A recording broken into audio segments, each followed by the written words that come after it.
Hello guys, welcome back. ये कहानी दिल्ली के जहांगीरपुरी की है। जहांगीरपुरी में एक आदमी ने नया घर खरीदा था। वो अपनी पूरी फैमिली के साथ उस घर में रहने के लिए चला गया।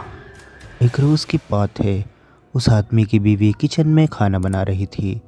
अचानक ही ऊपर वाले फ्लोर से कुछ गिरने की आवाज़ आई। उसके बाद बहुत ज़ोर से किसी के चीखने चिल्लाने की आवाज़ आने लगी। ये सुनने के बाद उसकी बीवी तुरंत ही ऊपर के कमरे में चली गई। जब उसने ऊपर के कमरे में जाकर के देखा तो उस कमरे में काफ़ी सारा सामान फैला हुआ था और उस कमरे के अंदर एक आदमी खड़ा हुआ था जिसकी गर्दन टूटी हुई थी, यानी पीछे की तरफ लटक रही थी। उसे देखकर वह औरत बहुत ज़ोर से चिल्लाई और नीचे के कमरे की तरफ भागी। उस घर में उस औरत के साथ उसकी एक बड़ी बेटी भी थी। उसकी बेटी निकल के बाहर आई और उसने पूछा कि माँ क्या हो गया। उस औरत ने अपनी बेटी को लिया और तुरंत ही घर से बाहर निकल गई। कुछ ही देर में मोहल्ले के भी कुछ लोग उसके पास आ गए। उस औरत ने अपने सभी पड़ोसियों से बताया कि उसके घर में कोई है। लोग जब उसके घर में डरते हुए गए और ऊपर के कमरे में जाकर देखा तो वहाँ पर कुछ भी नहीं था। सारा सामान भी अपनी जगह पर रखा हुआ था। ये सब देखने के बाद लोग कहने लगे, हो सकता है तुम नए घर में आई हो, ये तुम्हारा वहम होगा। उस औरत की बात को कोई भी सच नहीं मान रहा था, लेकिन उस औरत को यकीन था कि उसने जो कुछ भी देखा है वो सब कुछ सही है। शाम के वक्त जब उसका हस्बैंड घर पे आया तो उसने सारी बात उनसे बताई। उसके हस्बैंड ने कहा कि ठीक है, अगर घर में ऐसा कुछ है तो हमें बच्चों से दूर नहीं सोना चाहिए। बच्चों को भी अपने पास अपने कमरे में बुला लेते हैं। रात में सोने का वक्त हो चुका था। उस औरत की एक लड़की और एक लड़का था। उसने अपने दोनों बच्चों को अपने पास बुला लिया और उनसे कहा कि आज की रात तुम हमारे साथ हमारे ही कमरे में सोओगे। लेकिन वो दोनों बच्चे नहीं माने। उन दोनों के काफ़ी ज़िद करने के बाद उस औरत ने कहा कि ठीक है, तुम अपने ही कमरे में सो जाओ। रात के वक्त वो सभी लोग सो रहे थे। फिर अचानक ही उस घर के अंदर से उस औरत को कुछ घिसने की आवाज़ आ रही थी, जैसे कि दीवार को किसी चीज़ से घिसा जा रहा हो। वो आवाज़ सुन करके वो औरत काफ़ी ज़्यादा डर रही थी। उसने अपने हस्बैंड को तुरंत ही जगाया और उससे कहा कि सुनो, क्या तुम्हें कुछ सुनाई दे रहा है। उसके हस्बैंड ने काफ़ी गौर से सुना तो उसने कहा शायद ऊपर के कमरे में बिल्ली वगैरह हो। फिर वो औरत अपने बेड से उठी और उसने घर की सभी लाइट्स ऑन कर दी और फिर अचानक ही वो घिसने की आवाज़ भी वहाँ से बंद हो गई।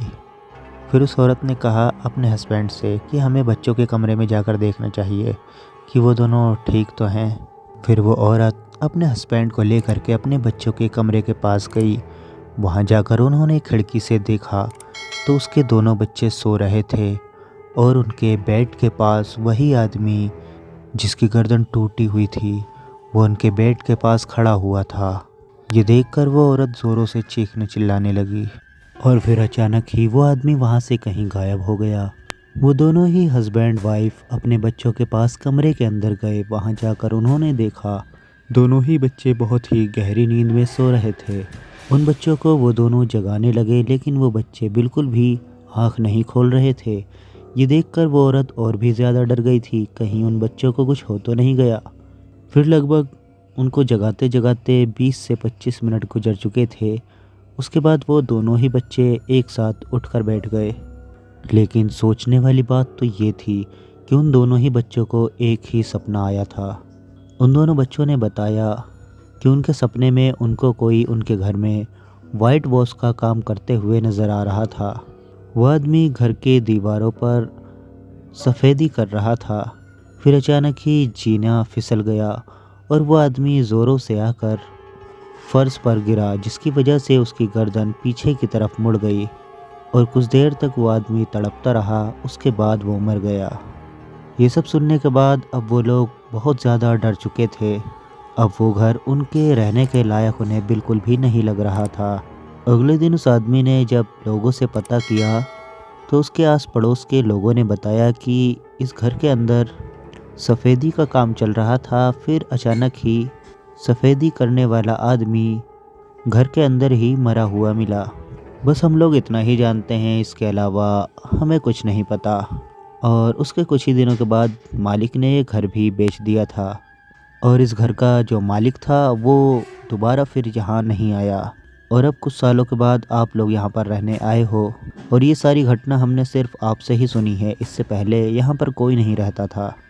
फिर उस आदमी ने डिसाइड किया कि उसे आज ही ये घर खाली करना है और उस आदमी ने उसी दिन वो घर खाली कर दिया और उस जगह से कहीं और जाकर शिफ्ट हो गया और वो घर आज भी इसी तरह खाली पड़ा हुआ है और उस आदमी की आत्मा आज भी उस घर के अंदर भटक रही है। ये कहानी यहीं समाप्त हो जाती है। Thanks for watching. Bye bye.